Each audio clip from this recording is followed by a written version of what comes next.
खावा, झाडाखाली विंचू निघावा, विंचूला मारण्यासाठी दगड उचलावा, दगडाखालून साप निघावा, सापाला बघून पळत सुटावा, पळता पळता विहिरीत पडावा, विहिरीत मगर दिसावी, मगरीपासून वाचण्यासाठी वर यावं, वर यावं तर वाघ दिसावा, वाघापासून वाचण्यासाठी पुन्हा त्याच विहिरीत उडी टाकावी, विहिरीत उडी टाकताना एका फांदीला पकडा, फांदीचा मोह उठावा आणि मधाचा थेंब तोंडात पडावा. ह्याचप्रमाणे छत्रपती शिवाजी महाराजांनी हिंदवी स्वराज्य स्थापित केले. अन्यायाच्या भुकेत विजयाची भुके बसली की क्रांतीची सुरुवात होते. क्रांती करण्याच्या रक्ताची वाट पाहू लागतात, पण ज्यांचा क्रांती सहभाग असतो अशा पिढी मात्र आनंदाने जगत असतात. सन्माननीय व्यासपीठ, व्यासपीठावर मान्यवर परीक्षक सर्वांना प्रथम अभिवादन करते.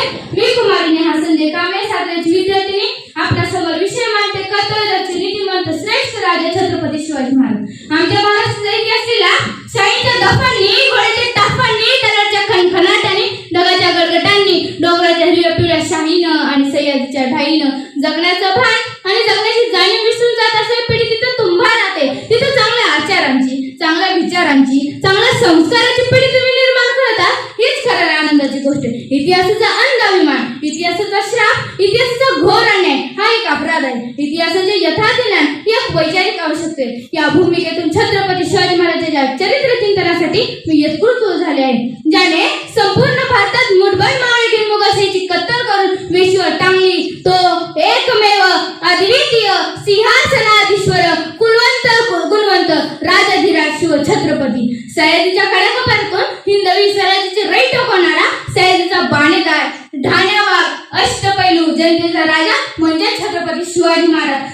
अरे अंधार होत चालला तर दिवा पाहिजे, अरे अंधार होत चालला तर दिवा पाहिजे, माझ्या देशाला शुभानुसार युवा पाहिजे, माझ्या देशाला शुभानुसार युवा पाहिजे. संत रामदासांनी असं सांगितले की धर्मासाठी बलिदान, मराठी स्वराज्य प्राप्त करा, असे त्यांनी अनेक भक्त नाही पण त्यांनी ते बोलून स्वरूपात साकार केले. ते थोर व्यक्ती म्हणजे छत्रपती शिवाजी महाराज. मातेचे नाव जिजाऊ, पितेचे नाव शहाजीराजे भोसले. दिल्लीच्या पैठेचा घोट घेणारा राजा आम्हाला सेहरूपात दिसतात. महाराज तुझे मान लहान होते तर त्यांच्या मनाचे फरक मोठे होते. ते आपल्या मनात सतत म्हणायचे, सुलतानाच्या मतीत आपण संतुष्ट राहावे का, दुसऱ्याच्या सोयीने पाणी प्यावं का, परकीय राजवटीत आपले लाखो पाच माता कुटुंबाच्या कुटुंबात सुटतात, तरी पण आपल्या मध्ये काय गुलामगिरी, असे म्हणणारे मावळ्याचे चेहरे सूर्यासारखे रागाने लाल भडक व्हायचे. ते मावळे म्हणायचे, बोला राजू बोला, तुम्ही जे बोलाल ते करण्यासाठी मी कपाया तयार.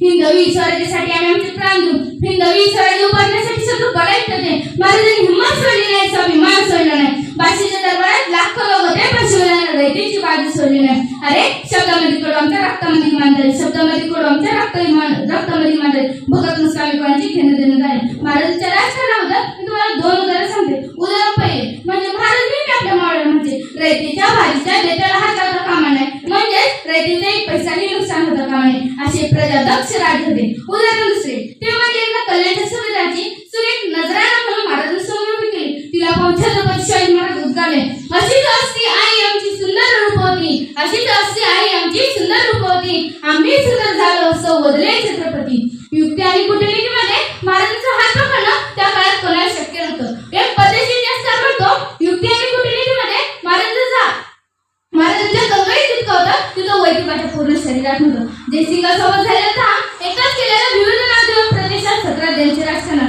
अफजल खानाला मौलानी प्रदेश सोडून दुर्गावती जाण्यासाठी कूटनीती, आग्रह सुटका केल्यासाठी केलेले आजारपणाची नाटकं, जाऊन गेले जिंजाका लागू केलं. तुमच्या इतकी दारिद्र्य आहे का असे म्हणून घेरण्यासाठी लिहिलेले पत्र महाराजांची युक्ती आणि कुशल बुद्धीमत्तेचीच उदाहरण आहे. महाराजांचे आपलं मान अफाट प्रेम, एकता, बंधुता, मानवता हीच त्यांची खरी शक्ती. महाराजांचा एक माळा म्हणजे बाजीप्रभू देशपांडे या सेनापती वर्णनात एक कवी म्हणतो, जिवंत लढवीर लढले लढले त्यात नवल कसले घडले, जिवंत लढवीर लढले लढले त्यात नवल कसले घडले, धरावे गळाशी झाल्यावर नुसते दगडाशी लढले. मुरारबाजी म्हणते त्यांना अमर कथा ही त्यांची, मुरारबाजी म्हणते त्यांना अमर कथा ही त्यांची, पहा चावली पाना उंच इतिहासाची, पहा चावली पाना उंच इतिहासाची. महाराजांचा एक माळा समस्त 10 शत्रूंवर भारी पडत असा. अशी बलदंड आणि ताकदी आणि शक्तीची माणसं त्या आपल्या मातीत आपल्या महाराजांनी तयार केली. म्हणूनच आपण सैन्य घेऊन आलेले शाहीचा खानाला पळतापोळी झाली. अहो जीवन जाईल होतं पण बोटावर निभालं. भल्या भल्या शक्ती सुद्धा आमच्या महाराजांसमोर टिकत नव्हती. ते म्हणतात ना, फुलाचा इतिहास कळ्याने लिहिला, रात्रीचा इतिहास चांदण्याने लिहिला.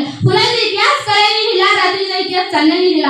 आम्ही आजही स्वाभिमानाने जगतो कारण की आमचा इतिहास छत्रपती शिवाजी महाराजांनी लिहिला. आम्ही आजही स्वाभिमानाने जगतो कारण की आमचा इतिहास छत्रपती शिवाजी महाराजांनी लिहिला. राजांविषयी खूप काही बोललं. सन्माननीय व्यासपीठावर मान्यवर परीक्षक सर्वांना मला याबद्दल मी त्यांचे आभार मानते आणि माझ्या भाषणास पूर्ण विराम देते. जय जिजाऊ जय शिवराय.